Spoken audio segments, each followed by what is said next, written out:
अगर मैं ये कहूं कि आनंद पाल और अनुराधा चौधरी की कहानी किसी फिल्म की कहानी से कम नहीं है तो शायद ये प्रेम कहानियों की तौहीन ही होगी। क्योंकि फिल्मी कहानियां फिल्मी होती है, लेकिन प्रेम कहानी वो एक फिल्म नहीं बल्कि जिंदगी है।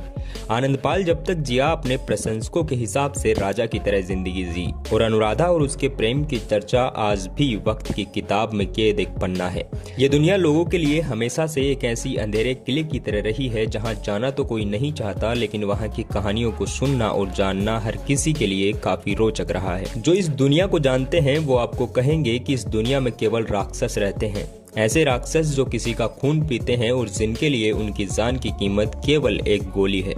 लेकिन इस किले की ऊंची दीवारों को जिन्होंने भेद कर अंदर झांकने की कोशिश की है, उन्हें मालूम है कि इस जुर्म की दुनिया में भी आपको बहुत सारी फीलिंग वाले मिलेंगे जो किसी भी आम इंसान की जिंदगी में बदलाव का कारण बनते हैं। इस गुनाह की दुनिया में आपको मोहब्बत, झूठ, फरेब, बदला, ईमानदारी जैसे भाव मिलते हैं।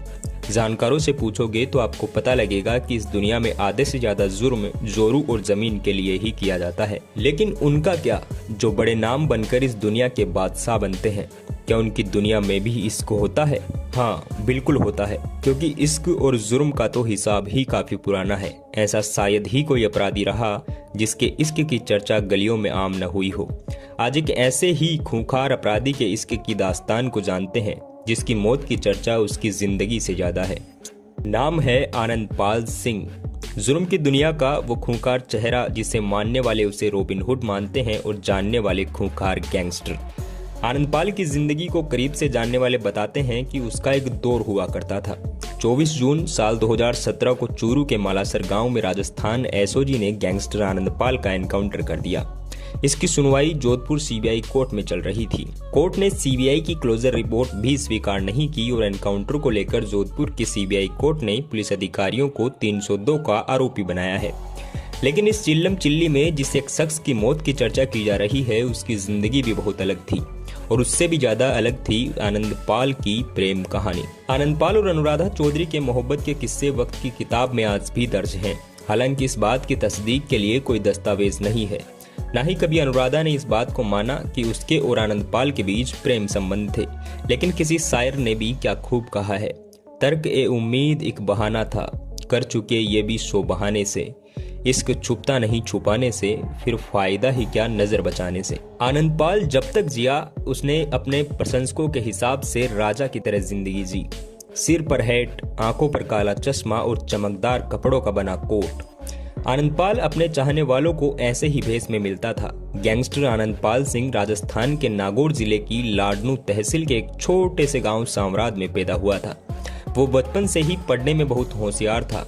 पिता का सपना था कि आनंद पाल एक टीचर बने, लेकिन आनंद पाल को तो जुर्म की दुनिया का सरताज बनना था। बीएड की ट्रेनिंग लेते लेते आनंद पाल का मन सियासत में लगने लगा। साल 2000 में राजस्थान में जिला पंचायत के चुनाव होने वाले थे। आनंद पाल ने भी पंचायत का चुनाव लड़ा और जीत भी गया। लेकिन फिर कुछ ऐसा हुआ जिसने आनंद पाल की जिंदगी को पूरी तरह से पलट कर रख दिया। आनंद पाल पंचायत समिति के प्रधान के चुनाव हार गया था। ये बात उसको कतई रास नहीं आई। कांग्रेसी नेता हरजीराम बुरड़क के बेटे जगन्नाथ बुरड़क ने महज 2 वोटों से आनंद पाल को हराया था। इस हार का आनंद पाल पर ऐसा असर हुआ कि उसके मन में केवल एक बात आ गई, और वो थी इंतकाम। साल 2006 में उसने डीडवाना में जीवन राम गोदारा नाम के शख्स की गोलियों से भूनकर हत्या कर दी। इस हत्याकांड में उसे पूरे राजस्थान में कुख्यात कर दिया, और फिर आनंद पाल कभी नहीं रुका। उसने शराब तस्करी की दुनिया में अपने पेड़ जमाए और धीरे धीरे वो जुर्म की दुनिया का बादशाह बन गया। दूसरी तरफ एक और कहानी चल रही थी। ये दुनिया भी गजब की है, चाहे सामने खून बह रहा हो, लेकिन वहाँ की चकाचौंध आंखों पर एक ऐसी पट्टी बनती है कि इसके आगे कुछ नजर नहीं आता। जहां एक और आनंद पाल जुर्म की दुनिया में नए पायदान पर चढ़ रहा था, वहीं दूसरी तरफ अनुराधा शादी कर रही थी। जी हां, आनंद पाल से मिलने से पहले अनुराधा ने अपने प्रेमी दीपक मिंज से शादी कर ली थी। दीपक और अनुराधा की इस शादी को उसके परिवार वालों ने कभी मान्यता तो नहीं दी, लेकिन इसके बावजूद अनुराधा ने उससे शादी कर ली थी। दीपक मिंज के साथ मिलकर अनुराधा ने शेयर मार्केट के गुर सीखे और फिर उसमें खूब कमाई भी की। लेकिन धीरे धीरे ये ताश के पत्तों का महल गिर गया और अनुराधा और दीपक के पैसे डूबने लगे। बाद में पैसों के लेन देन में करोड़ों की धोखाधड़ी पर दोनों में काफी आरोप लगे, जिससे दोनों के रास्ते हमेशा के लिए अलग कर दिए। लाखों रुपए की धोखाधड़ी और देनदारियों की धमकियों के बाद हिस्ट्री सीटर बलवीर बानुड़ा ने अनुराधा की मुलाकात गैंगस्टर आनंद पाल से करवाई। आनंदपाल ने अनुराधा की काफी मदद की और धमकी देने वाले लोगों से अनुराधा को बचाया। एक खाली दिल, टूटे रिश्ते, सातिर दिमाग के साथ अनुराधा की किस्मत उसे आनंदपाल के दर पर ले आई थी और वो उसकी गैंग में शामिल हो गई। कर्ज से निकालने की मदद से कब अनुराधा और आनंदपाल को एक दूसरे से प्यार में डुबो दिया, दोनों जान ही नहीं पाए। धीरे धीरे प्यार परवान चढ़ा, दोनों लिव इन रिलेशनशिप में रहने लगे और फिर क्या था, खरबूजे ने खरबूजे को देखकर रंग बदल लिया और एक साधारण सी अनुराधा लेडी डॉन बन गई। अपहरण और लाखों रुपए की वसूली की वारदात में अनुराधा का नाम भी आने लगा। कुछ ही महीनों में वो राजस्थान की महिला हिस्ट्री सीटर बन गई। सब सही चल रहा था। साल 2017 में गैंगस्टर आनंदपाल सिंह का एनकाउंटर कर दिया गया और अनुराधा ने फिर से एक साथी को खो दिया। इसके बाद अनुराधा दिल्ली आ गई और लॉरेंस बिश्नोई की गैंग में शामिल हो गई। हाल ही में अनुराधा ने एक बार फिर से घर बसाया है। उसने कुख्यात गैंगस्टर और लॉरेंस बिश्नोई के साथी काला जठेड़ी से शादी की है। अनुराधा ने कभी इस बात की तस्दीक नहीं की कि उसके और आनंदपाल के बीच प्रेम संबंध थे, लेकिन ना ही उसने कभी ये माना और ना ही ये आज मानती है। लेकिन भला आज तक दुनिया की नज़रों से कौन सा इश्क छिपा है जो अब तक इसका छिप जाएगा। जब जब आनंदपाल का नाम आएगा तो उसकी कहानी में एक किस्सा अनुराधा और उसकी मोहब्बत का भी ज़रूर मिलेगा।